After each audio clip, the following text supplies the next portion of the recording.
Excuse me. Hey, what up? This is a quick tutorial on how to record on GarageBand.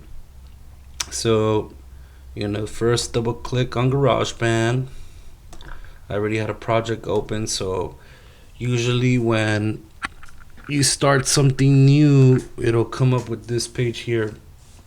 It gives you empty project, keyboard collection, amp collection, all that good stuff. And honestly, it's all cool, but basically empty project is where you gotta go. You get a couple of options. If you have a keyboard that you want to plug in, it would be considered a USB MIDI keyboard, so that you could either do drums, piano, organ, synths. You would need a cable that looks like this. Let me get a little bit more light here. It looks like this. This is the kind of input. Damn, I should have done my research on what it is, but you see it. It's this little square one. They're pretty generic. Damn, I can't believe I don't know the name of it. Anyway, so that one. And if you want to be a cool guitar guy or bass guy, you could also use one of these adapters. They're pretty cool. It has a line in for headphones and a line for microphone. And you are going to need another adapter that looks like this to be able to use it. Don't freak out. You could honestly get this stuff super cheap on like any kind of electronics store like Fry's. I know they're basically going instinct, but you could also order these things on Amazon. I got this one in the 99-cent store. So yeah, like if you plug in this one to the microphone one, you could get a 1/4 inch into excuse me, sorry about that. You can basically get a 1/4 inch into, sorry about that. You get a 1/4 inch to go in here, which is your standard cable. And you could plug in a guitar, or if you have an XLR, you could also do this kind of adapter. See, you could still get an XLR and plug it straight in through here. And then obviously, you could just put it into your USB there. So let's say you chose a microphone. Go ahead and click on that. Once you have the proper plug-in, like I showed you with your USB adapter, see, you have a couple of things here you could choose from. So if you click on voice over here, I don't know if you can see it too well. I'll zoom in a bit. So if you click on voice, see, you're gonna have like a couple of different, I guess you could say, settings that are already ready to go. So like compressed vocal, they all have like different sounds already. And you could also kind of mix them yourself if you really want to by messing around here with the controls.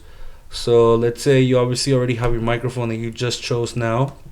It's this first channel. You go ahead and hit record either on the top here, or you could hit R on the keyboard.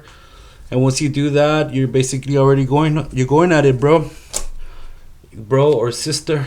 You're already going for it.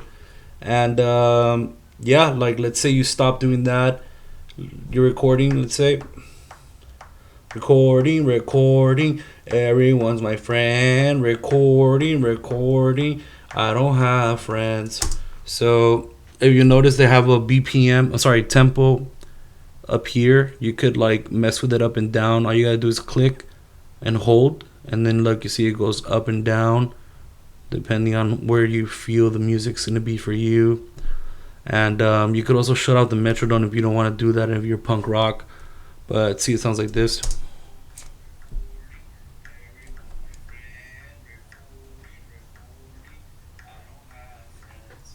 I do have friends, by the way.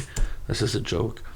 So yeah, and then once you're done with that, see up here, you can click on track, and then you add a new track. Or if you want to do another vocal, like a harmony, you click on duplicate setting, and it'll go straight into it, and so give you the same thing you just chose.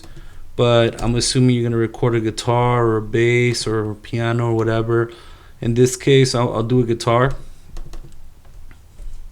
So once you do that, You get a wide variety of amps you could choose from, like the clean guitar sound, crunch, and see you have all these different distortions. So you click record and then you go for it, man, and then you could keep going and going from there. I don't want to get too specific on it to make it too long, but I think that that's kind of like the main like point of the recording system that they set up here in GarageBand. There's a lot of other things you could do, like loops. See, they have a loop here, and this is pretty cool, like, because you could just straight up, if you want to be lazy and have your own drummer, it already has it there for you based on the tempo that you chose. And like, let's say you're content. Hold on, let's make it this beat. Let's say you're content with that beat. You just go ahead and drag it. Make sure it's on a new track. Don't do it like on top of this one, because it won't read that well. I mean, I think you can still do it, but it won't read it too well. It's better to just create its own track. So again, you just click. You would just click and then drag, but you have to hold the click. You have to keep clicking it. Oh shit. So yeah, that's it. See? Recording. Okay, you know what too?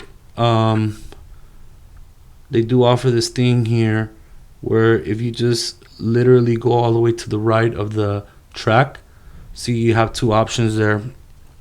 Let me zoom in really quick. You have two options. I think this one is drag, like make it shorter or bigger or whatever. Damn, this focus though, what's up with that? Or maybe that's just, oh, there you go. And then this guy here, you drag, like all you gotta do is click and hold, and see, like you drag it, and you could drag it for life. And then once you do that, it's pretty neato, because now all you gotta do is just make your guitar, and you don't gotta worry about all this.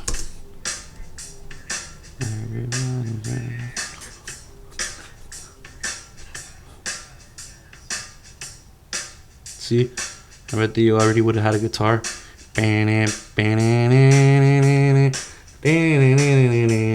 Whatever. Yeah, that's it. Pretty cool, huh? And then cutting, and then doing everything else like splits and all that stuff.